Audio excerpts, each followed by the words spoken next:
Hey guys, I yanked the motor back out of the S10 Blazer. Was trying to find some bolts. Apparently, I have misplaced my metric bell housing bolts because I had the cast iron bell housing bolted to the back of the block with just 3 bolts. My longer, because the lowest 2 bolts are like 2 inch. I think they're 2 inch long, and I somehow misplaced those metric bolts.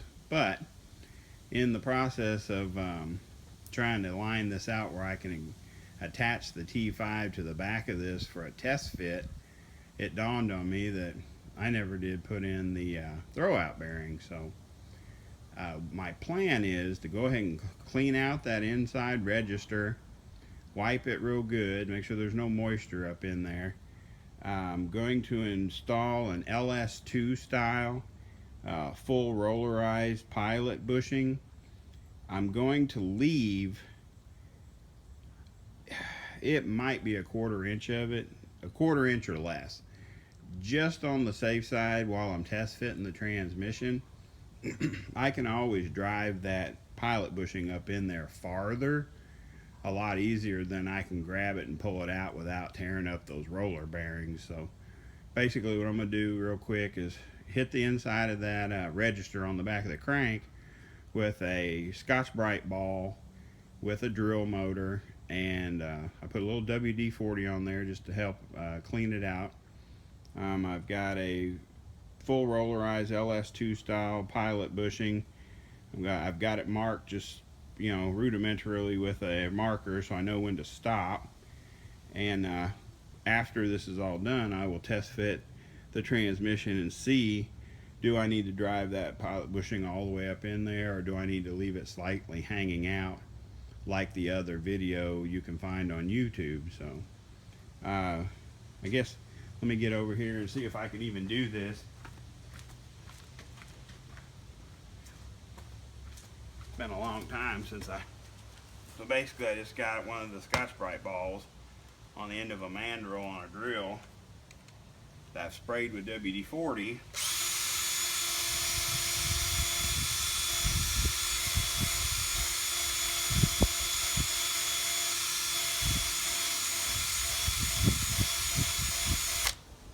I've already hit it once or twice before I started the video, so I know it's pretty clean up in there. I'm not getting a whole bunch of gunk out of there. I want to try to get all that WD-40 out. Dirt all around that outer edge, and I did hit it a little bit, but it didn't seem to be wanting to move. So what I'm hoping I can do, because I don't have a driver with the little alignment in the middle. So what I'm hoping to be able to do is just take a socket and tap this bad boy up in there. We'll find out.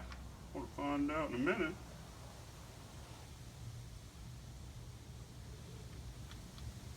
The problem is I got my bad hand, so I've got to get this thing to at least start in that hole enough where I can just tap it.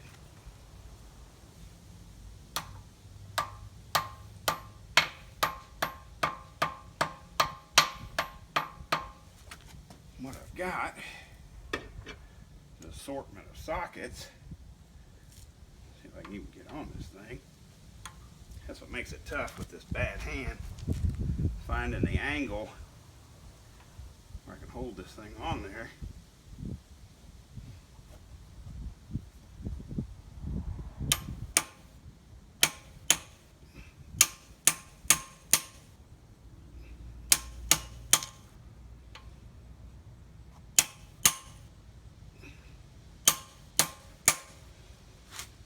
Check my marks. It is moving. I'm just not hitting it very hard. Tell you what, take off the glasses, because they're always the first thing to go.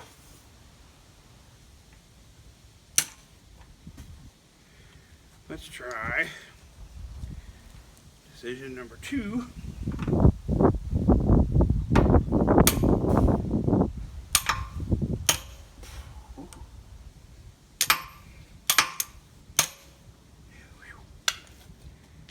Tougher than I wanted it to be, but you don't want the stupid thing to fall out.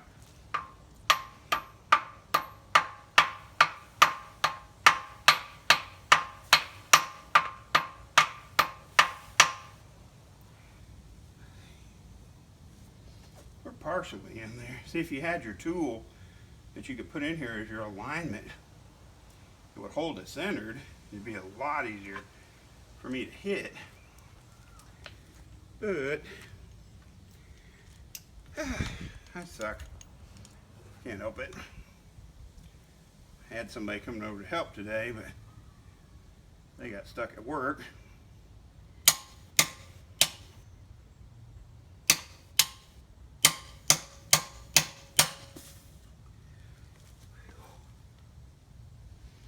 There we go. Make sure that thing's up to the line.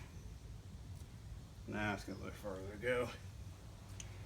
Man, if I could find a way to put an alignment thing in here and then hit it. See, I can't really swing because of the way I got to hold my arm. This is part of the fun of doing this stuff. See if we can get down here.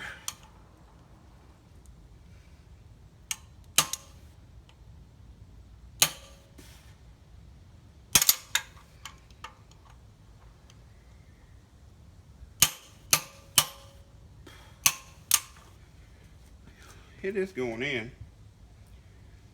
Whew.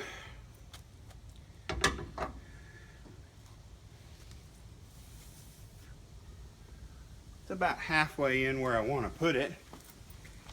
Rather than make myself look like an idiot, I will take a break and get that thing hammered in the rest of the way, because it is started. So I will leave it at that.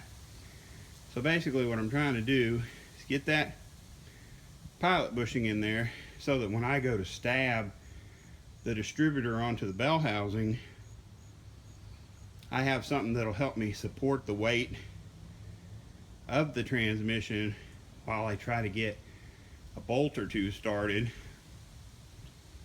The top 2 bolts, or the top 2 ears of the T5, are threaded holes, 1/2-inch bolts. So if I can get both of them started, then the bottom part should fall right into place, because they are a nut and bolt arrangement, so that you have a little bit of wiggle room to try to get them started. So anyway, see, that kind of stuff gets me out of breath real easy, because you know, trying to figure out a way to hold the tool, keep it aligned on the pilot, plus hit it with the hammer, it's a challenge. And I get frustrated and have to take breaks, because it, you know, probably irritates me more than it should, because you'd think after all these years I'd be used to it, but I'm not. So I just wanted to give you guys an example how frustrating working on cars can be, but that if you just take a break, keep your end goal in mind, and come back to it. You might brainstorm an idea to help you do it. You might find a magnetic way to help you hold tools. I mean, there's always some way it can be done, even if you only got 1 hand or 1.5 hands or whatever. If you take your time and don't get pissed off, there's always a way that you can do it. You just have to take your time and find that way that works for you. So anyway, I'm just trying to get this all mated together, at least good enough for a test fit, because I did cut the hole.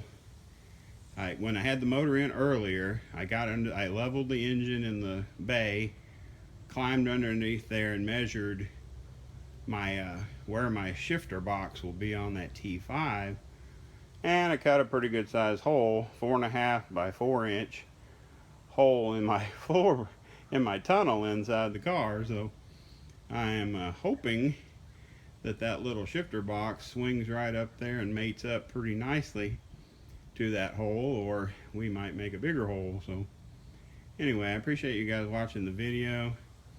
I hope to get more done today, but I had a lot of slow going, and I'm going to hopefully just get this stuff all mated together today, and then tomorrow morning come out bright and early and see if I can slide that cross member back, stab this in there, swing it up, throw the cross member under it, and just see what it looks like. So anyway, one step at a time. Still trying to get this 5.3 and the 85 S10 Blazer with a T5. I can't wait to drive it because I think it's going to be a total blast to drive. Not as far away as it may seem, but I've got a bunch of key parts and procedures I have to get done before I can even think ahead to driving. So anyway, keep watching. I'm going to keep wrenching.